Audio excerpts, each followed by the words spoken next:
जिला मंत्री भारतीय कम्युनिस्ट पार्टी बहराइच उत्तर प्रदेश। आज एडमिनिस्ट्रेटिव मजिस्ट्रेट के यहाँ आए थे ज्ञापन, ये क्या मामला है? मामला ये है कि 2018 और 17 में माननीय मोदी जी ने कानून बनाया था कि पारदर्शिता बनी रहे तो चुनावी बांड के जरिए चंदा देने की बात कही थी, कानून के रूप ले लिया। वो चुनावी बांड जो SBI को अधिकार दिया गया था तो उसमें 90% चंदा जो है भाजपा को गया। उसके लिए एक रिट पड़ी, उस रिट में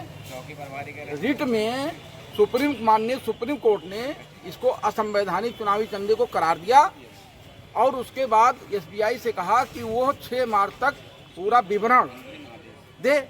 लेकिन 6 मार्च को जब SBI दाखिल हुई तो उसने 116 दिन का मौका मिला, मतलब 30 जून तक मांगा। सुप्रीम कोर्ट ने उसको खारिज कर दिया और सुप्रीम कोर्ट ने आज कहा है, आज 12 तारीख को 5 बजे तक वो चंदा, वो पूरा विवरण चुनावी चंदे का दाखिल करें। लेकिन ये मोदी सरकार के दबाव में ये SBI टाल मटोल कर रही है, इसलिए इसको कम्युनिस्ट पार्टियों ने, वामपंथी लेफ्ट पार्टी ने गंभीरता से लिया है और पूरे देश के अंदर ये मांग कर रहे हैं हम लोग प्रेसिडेंट ऑफ इंडिया से कि इसमें सरकार का दबाव हटाया जाए, उस चुनावी चंदे को सार्वजनिक किया जाए और जिन जिन लोगों ने चंदा दिया है उसको मोदी सरकार ने कौन कौन सा लाभ दिया है उसका भी खुलासा होगा।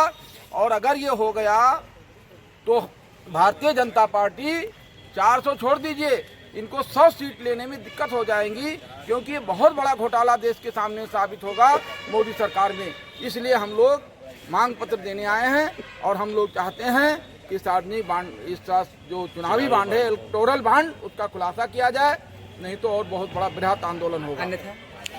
अन्यथा हमारी पार्टी तय करेगी, हम लोग और आंदोलन करेंगे, धरना देंगे, जेल जाएंगे, लेकिन इसका खुलासा हम लोग कराएंगे।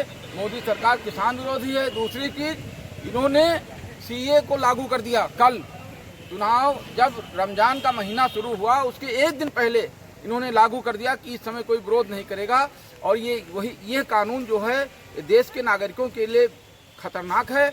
इस कानून को भी वापस करने की मांग हम वामपंथी लोग, कम्युनिस्ट पार्टी के लोग करते हैं। ये वापस उसको शांति होती है कि नहीं, कहीं ना कहीं तो हमारा सिलेक्शन हो ही जाएगा। लेकिन दूसरे दिन समाचार में सुनता है कि आज पेपर लीक हो गया है, पुलिस का पेपर लीक हो गया है, इसका पेपर उसका पेपर लीक हो रहा है। और जो हमारा अन्नदाता किसान है, जो हमारे भारत देश का रीढ़ है, जिससे हमारा भारत देश चलता है, वो भी आज सड़क पर है। इससे दुख की बात क्या हो सकती है? इससे दुख की बात और कोई नहीं हो सकती है। आज तक कोई सरकार हमारे नौजवान, हमारे किसानों को, हमारे विद्यार्थियों को लाइन में नहीं खड़ा किया था। लेकिन मोदी ने कहा था, मोदी है तो मुमकिन है, तो वो मुमकिन दूसरी थी। ये फिल्म बोलते हैं, ये मुमकिन करा दिए कि हमारे किसान की रात की नींद छीन लिए। इतने छोटा जानवर पर अंकुश न लगा करके इन्होंने छोड़ दिया, तो हमारा किसान अपने घर पे नहीं रहता है, रात में खेत रखाता है। इन्होंने जब विधानसभा का चुनाव चल रहा था, हमारे इस बहराइच जनपद के जितने भी लोग हों और खासकर बयाकपुर क्षेत्र के हो, मोदी जी आए थे, उन्होंने कहा था कि 14 दिन के अंदर कोई भी एक बस बाहर नहीं रहेंगे, हम पूरी व्यवस्था कर देंगे। कितने नए पंचायतों में, कितने ग्राम सभाओं में, कितने ब्लॉकों में व्यवस्था हुई है, आप लोगों से पूछना चाहते हैं।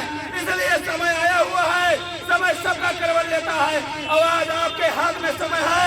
इसलिए अगर ये सरकार हमारे नहीं सुनती है, हम लोगों को लाइन में खड़ा करती है, हम लोग धरना दें, विरोध करें तो नहीं सुनती है, तो जिस दिन चुनाव होगा, आपके ग्राम सभा में चुनाव होगा,